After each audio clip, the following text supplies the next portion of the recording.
Hey everybody, welcome to another PolitiBrawl reaction video. I'm your girl Olivia Rondo, and today we got the best White House press secretary in American history, or at least in my memory, and my memory's not that long because I am Gen Z, but we got Karoline Leavitt responding to reporters. Let's go. This deal with Iran could end in two ways. It could end in a very positive diplomatic solution, or it could end in a very negative situation for Iran. So that's why these talks are taking place later this week. Yamish, good to see you. Hi, good. Thanks for taking the question. Sure. The president showed a video that he said showed more than 1,000 burial sites of white South Africans that he said were murdered. We know that that was not true and that the video wasn't showing that. So I wonder, why did the president choose to show that? What's not true, Yamish? It's not true that the video was showing a burial site. It is unsubstantiated that that's the case. No, it is true that that video showed the crosses that represent... Which is what the president claimed.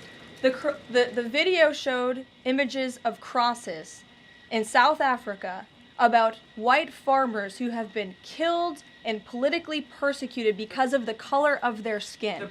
And those crosses are representing their lives.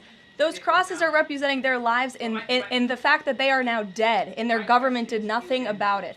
Are you disputing that there's no... I'm disputing the fact that the video showed what the president claimed it showed, because it did not show that. But even more, what I'm asking you is who at the White House... No, it did show that. It showed white crosses representing people who have perished because of racial persecution. Verifies the videos that the president shows, and what protocols are in place when there's unsubstantiated information being put out for the world and world leaders to show? Yamish, what's unsubstantiated about the video? The video shows crosses that represent the dead bodies of people who were racially persecuted by their government. In fact, the Associated Press, of all places, has a picture of that very monument, and the caption from the Associated Press is, "Each cross marks a white farmer who has been killed in a farm murder." So it is substantiated, not just by that video and the physical evidence that everybody saw on display in the Oval Office, but also by another outlet in this room, the Associated Press. So you should take it up with them if you believe the claim is unsubstantiated, and that's a ridiculous line of questioning. John, go ahead. Go ahead, John. Thank you, Caroline. I would hate to see her on a bad day. Oh my God, I would hate to ever offend her, because you could see that Karoline, Miss Leavitt here, first of all, she's amazing. She's like 3 years older than me and she's killing it. And she looks great doing it too. But I see how she was polite and said, "Good to see you. Here, you know, I'll toss you the ability to ask a question at the highest office in the land, at the most exclusive press conference in the world." And then she says something stupid. Okay. I'm going to give everyone the benefit of the doubt here.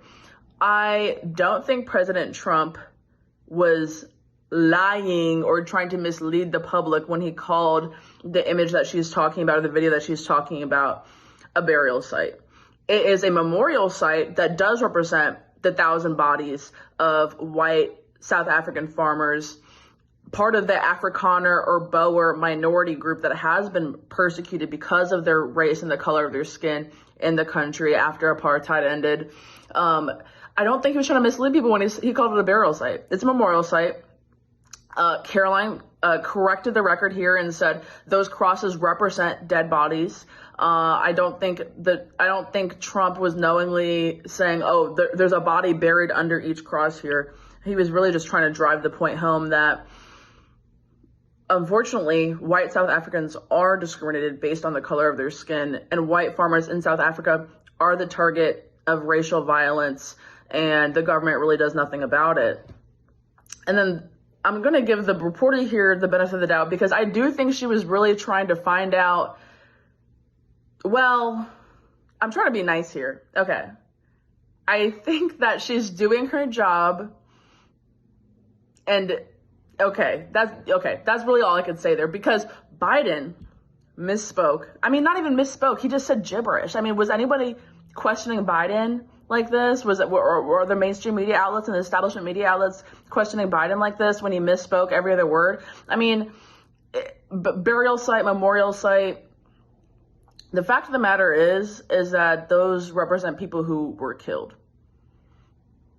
Like, I don't see the point of trying to argue about it. I don't see the point in trying to paint a weird picture like it's just propaganda, or like the video or the images of this site are fake, because the videos and images are real. And like Karoline said, they have been published in the Associated Press, and the figures are real as well. I mean, this whole thing has basically come about because I can't believe we did this. God forbid, less than 60 white South Africans came to the United States about 2 weeks ago under President Donald Trump's refugee program.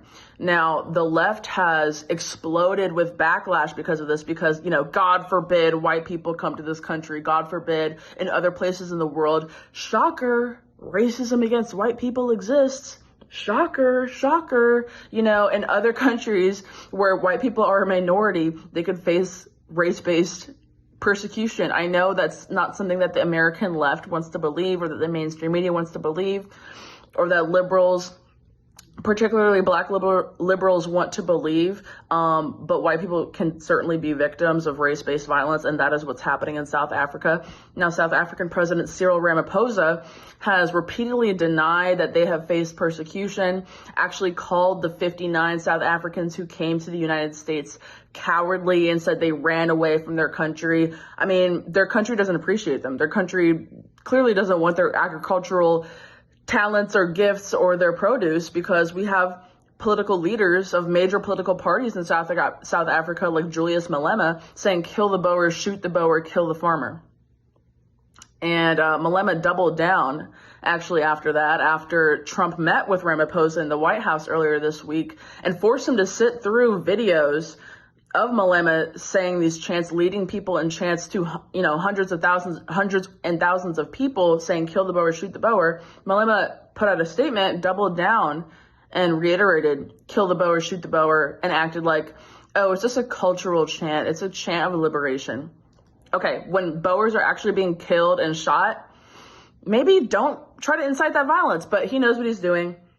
And these mainstream media people, you know, I did try my hardest to give this lady the benefit of the doubt, but I think she knows what she's doing too. She's trying to discredit the narrative that white South Africans are being targeted and killed. And frankly, that's really wrong. It's really disgusting, especially when minorities in this country, black people in this country, have also been, you know, lynched, enslaved, segregated, persecuted, you know, targeted by hateful mobs. I mean, this was decades ago at this point. But I still have, my grandma remembers this stuff. My grandpa, until he passed away last year, he remembered this stuff from segregation, from Jim Crow. And it is just ridiculous how we can, as a people, and not even just black Americans, but as Americans in general, we have this stain on the history of our great country. And then we can look at somebody else going through the same or similar things based on the color of their skin and just ridicule them or cast doubt on it. And I actually really like that President Trump has brought this issue to light, because it's been ignored by the West, largely ignored by America for the last couple of decades. So I love Karoline. I'm so sorry. I love Karoline. She's so great. But let me know what you guys think. Please subscribe and like PolitiBrawl and share this video, and I will see you guys next time. Bye.